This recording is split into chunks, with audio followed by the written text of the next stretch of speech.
வாழ்க்கை என்று சொன்னவுடன் நம் சிந்தனையை சுழல வைப்பது பெண் என்ற ஒரு உருவம்தான். நீரின்றி அமையாது இவ்வுலகு என்பதைப் போல் பெண்ணின்றி அமையாது வாழ்க்கை. ஏன் அவ்வாறு கூறுகின்றேன் என்றால், நான் பிறந்து இந்த மண்ணிலே சிசுவாக வந்து விழும்போது நம் முகம் பார்த்து சிரிப்பவள் ஒரு பெண். நாம் இறந்து சடலமாக இந்த மண்ணிலே கிடத்தப்பட்டிருக்கும் போது நம் முகம் பார்த்து அழுபவளும் பெண்ணே. பெண்ணின் பெருமையே இந்த மண்ணின் பெருமை என்று உங்கள் முன் நான் உரையாற்றுவதற்காக நிற்கின்றேன்.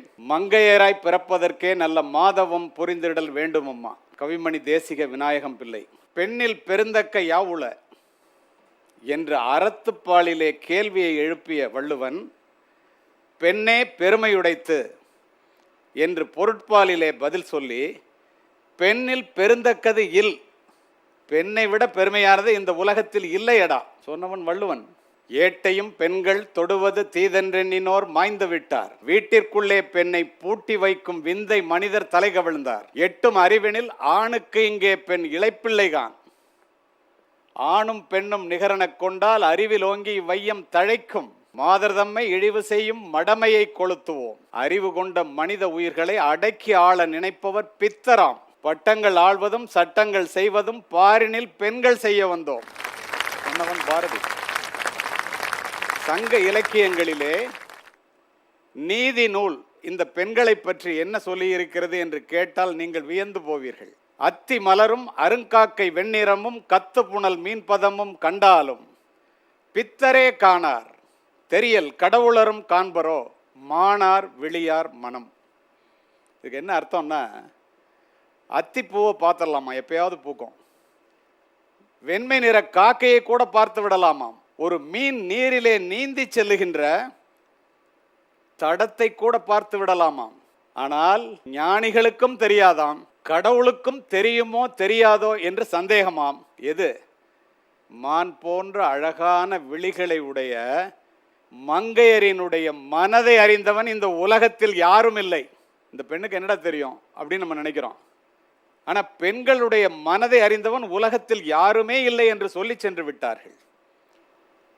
பெண்ணின் பெருமையை பேசுகின்ற பொழுது கண்ணகியை பற்றி குறிப்பிடாமலோ சிலப்பதிகாரத்தை பற்றி பேசாமலோ கடந்து செல்ல முடியாது நண்பர்களே. சிலப்பதிகாரம், மணிமேகலை, சீவக சிந்தாமணி, குண்டலகேசி, வளையாபதி, ஐம்பெரும் காப்பியங்களில் முதல் காப்பியமான மாபெரும் காப்பியமான இளங்கோவடிகளினுடைய சிலப்பதிகாரத்திலே இந்த கண்ணகியினுடைய பெருமை, கண்ணகியினுடைய திறமை, அவளுடைய தைரியம், இதை எப்படி குறிப்பிட்டிருக்கிறார் இளங்கோவடிகள் என்பதை அப்படியே இந்த அவையிலே பதிவு செய்கின்றேன். அறிவார்ந்த சபையாக நான் இதனை பார்க்கின்றேன். பாண்டிய மன்னனுடைய அரண்மனை. புயலென ஒரு பெண் உள்ளே நுழைகின்றாள். வாயில் காவலனால் கூட அவளுடைய வேகத்தை தடுக்க முடியவில்லை. மெய்யிற் பொடியும் விரிந்த கருங்கூந்தலும் கையில் தனிச்சிலம்பும் கண்ணீரும் கண்டனவே தோற்றான்.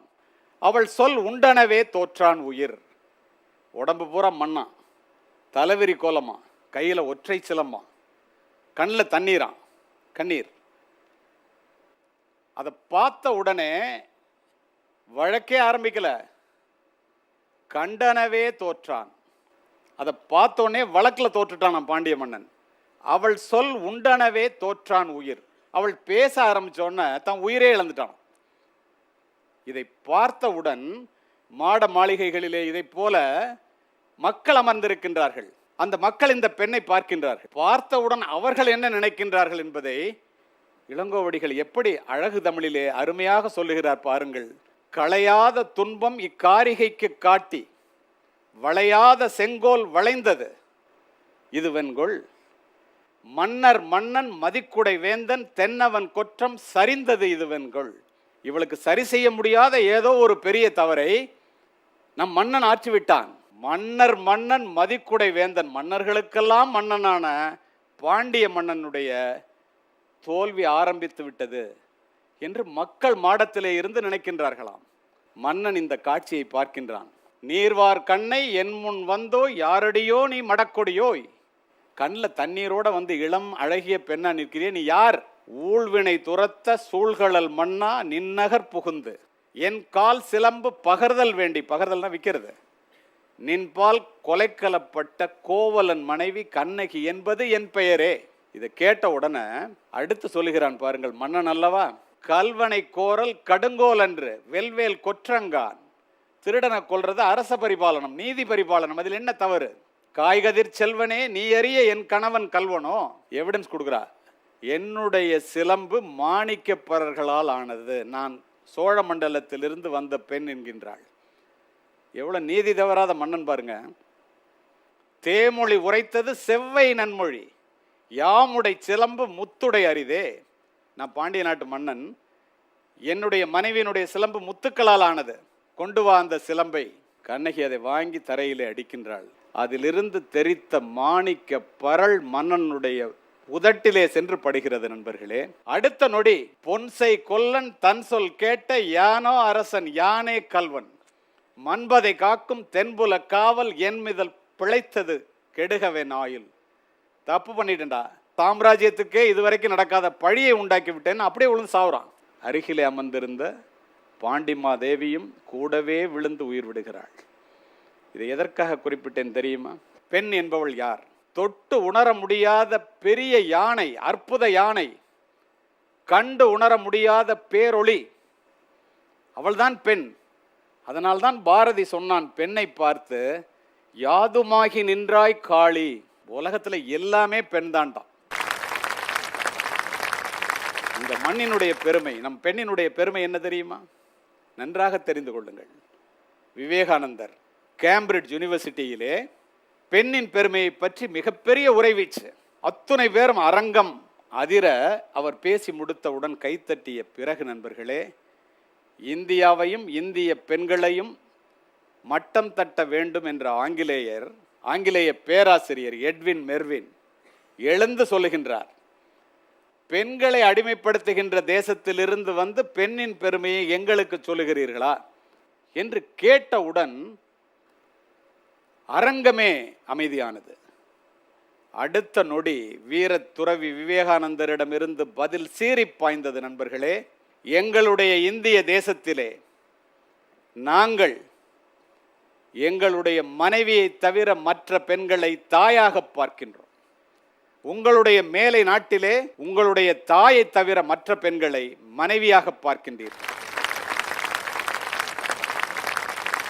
பெண்ணிடத்தில் பிறக்கிறோம், பெண்ணிடம் பால் குடித்து வளர்கிறோம், பெண்ணை மனைவியாக்கி மகிழ்கிறோம், பெண்ணை பெற்றெடுத்து பேருவகை கொள்கிறோம். அதே நேரத்திலே நண்பர்களே, வீடு பெருக்க பெண் வேண்டும், சோறு சமைக்க பெண் வேண்டும், சுகம் கொடுக்க பெண் வேண்டும், காதலிக்க பெண் வேண்டும், கட்டி அணைக்க பெண் வேண்டும், கல்யாணம் செய்ய பெண் வேண்டும், குழந்தை பெற பெண் வேண்டும், குழந்தை மட்டும் ஆண் வேண்டும். நினைத்து பாருங்கள், யாரேனும் இதை கற்பனையிலே சொல்ல முடியுமா? ஏன் அப்படி சொல்லுகின்றேன் தெரியுமா? குழந்தை மட்டும் ஆண் வேண்டும் என்று நினைக்கின்றீர்கள் என்று. இன்று வரை இந்த பெண் சிசு கொலை தொடர்கிறது. கள்ளிப்பால் கொடுத்தது போக, முழு நெல் கொடுத்தது போக, கலைத்தும் கரைத்தும் அழித்தது போக, 126 கோடி பேரிலே 63 கோடி பேர் பெண்கள். இத்துணையும் கடந்து வந்திருக்கிறார்கள் இந்த பெண்கள். சுதந்திர தின உரையிலே ஜனாதிபதி திரு கே நாராயணன் அவர்கள் குறிப்பிட்டார், உலகத்திலேயே உன்னதமான இடம் தாயினுடைய கருவறை. அந்த தாயினுடைய கருவறை கூட இந்த பெண்களுக்கு பாதுகாப்பானதாக இல்லை என்பதுதான் இந்த இந்திய தேசத்தினுடைய மிகப்பெரிய கொடுமைகளில் ஒன்று என்று கூறினார். இதை புரிந்து கொள்ள வேண்டியது ஆண்கள் தான். நினைத்து பாருங்கள். அதனால்தான் கருவறை முதல் கல்லறை வரை பெண்களை பாதுகாப்பதற்கு, பெண் சிசு கொலையை தடுப்பதற்கு சட்டம், பெண்களை கொடுமைப்படுத்துவதற்கு சட்டம், cruelty to act, cruelty prevention act, பெண்களை ஈவ்டீசிங் கேலி செய்வதற்கு ஈவ்டீசிங் ஆக்ட், பெண்களிடம் வரதட்சணை பெறுவதற்கு வரதட்சணை புரோகிபிஷன், டவுரி புரோகிபிஷன் ஆக்ட், பெண்கள் உடன்கட்டை ஏறுவதை சதி பிரிவென்ஷன் ஆக்ட். எத்துணை சட்டங்கள் போட்டு என்ன? இன்றும் பொள்ளாச்சி போன்ற சம்பவங்கள் நடந்து கொண்டுதானே இருக்கின்றன. இதை தடுப்பது யார்? சட்டங்களா? நிச்சயமாக இல்லை என்று அடித்து கூறுவேன். பெண்ணினுடைய பெருமையை ஆண்கள் உணர்ந்தால் மட்டுமே இது நிற்கும். அதற்காகத்தான் இத்துணை இலக்கிய ஆதாரங்களோடு உங்களிடம் பேசிக் கொண்டிருக்கின்றேன்.